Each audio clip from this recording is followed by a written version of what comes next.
Let's now talk about hacking. What is it? There's some terminology you're going to need to know as you take the exam. First of all, hacking. You're exploiting system vulnerabilities. You're compromising security. You're trying to gain unauthorized access. You're modifying systems or application features to try to achieve a goal, but it's all unauthorized.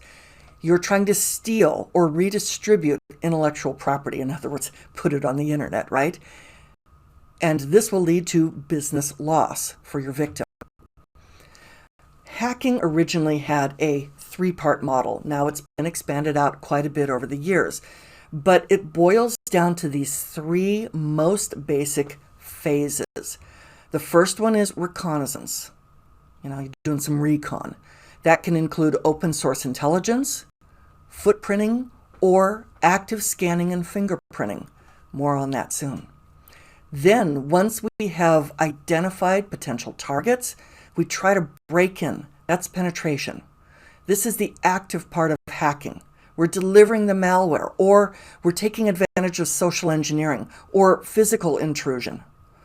Once we've broken in, we maintain control. We'll plant back doors. We'll instruct zombies. We'll cover our tracks. So this is the original traditional concept of hacking. As I said, it's split out quite a bit. Who's a hacker? Well, obviously, you've got some intelligence. You have excellent computer skills. You have excellent networking skills. At least you should. And you're good at exploring systems and networks. You could be a hobbyist, testing vulnerabilities of systems and networks. You could be a consultant, a pen tester, hired by an organization to identify weaknesses to improve their network security. You could be a criminal. We usually think of cyber criminals when we think hackers. Not all hackers, per se, are criminals. Really, anyone who attempts to gain knowledge for legal or illegal purposes by trying to break into something. There are different types of hackers, what we call hacker classes.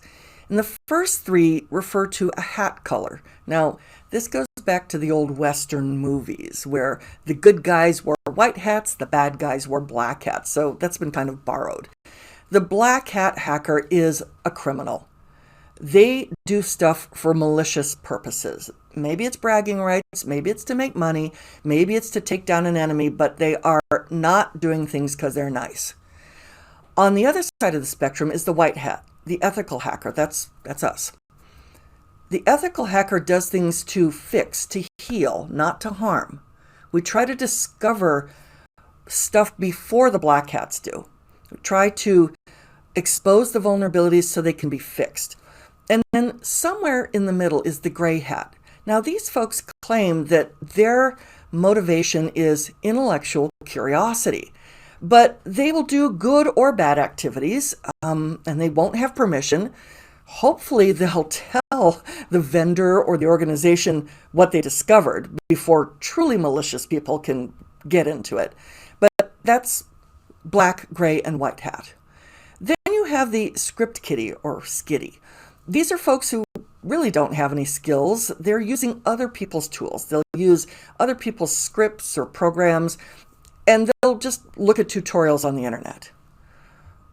We then have the really serious, really dangerous ones, the state-sponsored hacker. These are supported by a foreign adversary, some government, to perform attacks on other governments or high-profile targets. Then we have the hacktivist. This is someone who will hack for a political agenda or for a cause. Usually they'll deface somebody's website, or they'll try to expose what they consider to be the wrongdoings of a company. We also have the suicide hacker. Now, these are folks who will just do what they do, get the job done, and they are not afraid of going to jail.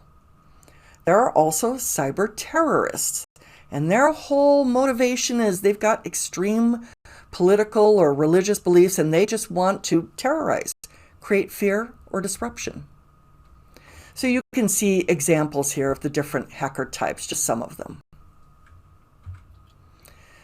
Let's talk a little bit about the state-sponsored actor, the advanced persistent threat.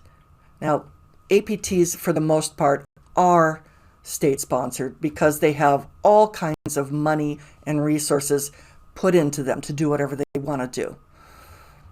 They are external. They are quietly trying to gain access to your system and stay there for as long as possible. That's why they're persistent. They're usually sponsored by a nation state, and they're usually well-funded. They will use multiple attack vectors, whatever they can, to gain access to systems and data. We can use them for intelligence gathering operations against governments, military, commercial networks. And we've had high-profile cases in the news of APTs exfiltrating or stealing and exposing corporate and government data. Let's see some examples. Here's APT-27. One of its names is Lucky Mouse. The reason why they're often referred to just by the number is they will often go by several different names. So Lucky Mouse is a Chinese group. They mostly focus on Asian Pacific nations or Middle Eastern states, and they mostly target aerospace, education, and government sectors. And they'll use existing tools, PsExec, Mimikatz, ProcDump, others. Then we have APT-28, Fancy Bear. This is a Russian cyber espionage group. They're sponsored by the Russian government. They're associated with the Russian Military Intelligence Agency, the GRU. They target NATO-aligned countries. They use zero-day exploits. They make their own malware. They make their own phishing and malware tools. Then we have APT-35, Charming Kitten. They actually go by several kitten names. This is the Iranian government.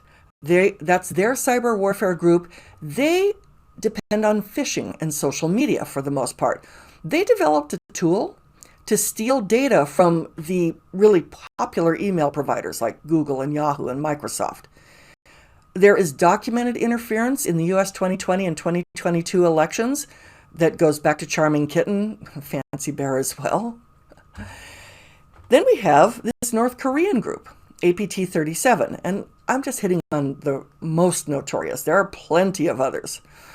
This one of their names is Reaper, and they're a North Korean government hacking group. They mostly target South Korean vertical industries like chemical, electronics, manufacturing, aerospace, automotive, and healthcare.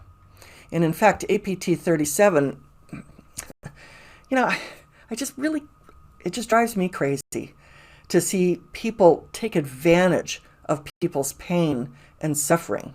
And APT-37 has a classic example of that. At the end of October in 2022, just a little while ago, there was a tragedy in which there was a bunch of people at an event. There was a stampede. Lots of folks inadvertently got crushed, killed more than 150 people. And APT-37 used social engineering to trick South Koreans into downloading malicious files. They took advantage of that tragedy to their own purposes. We finally have one more thing called the insider threat. This is not necessarily a hacker per se. This is somebody who is a trusted user, and they abuse or misuse your system, or your network. Most insider threats are not deliberately, not intentionally malicious. They cause accidents. They cause accidental breaches. Now, some could be purposeful. Some could be disgruntled employee, corporate or government spy, somebody who was terminated, but we forgot to revoke their access when we terminated them. So that's our look at hackers and hacking. Now on to the next topic.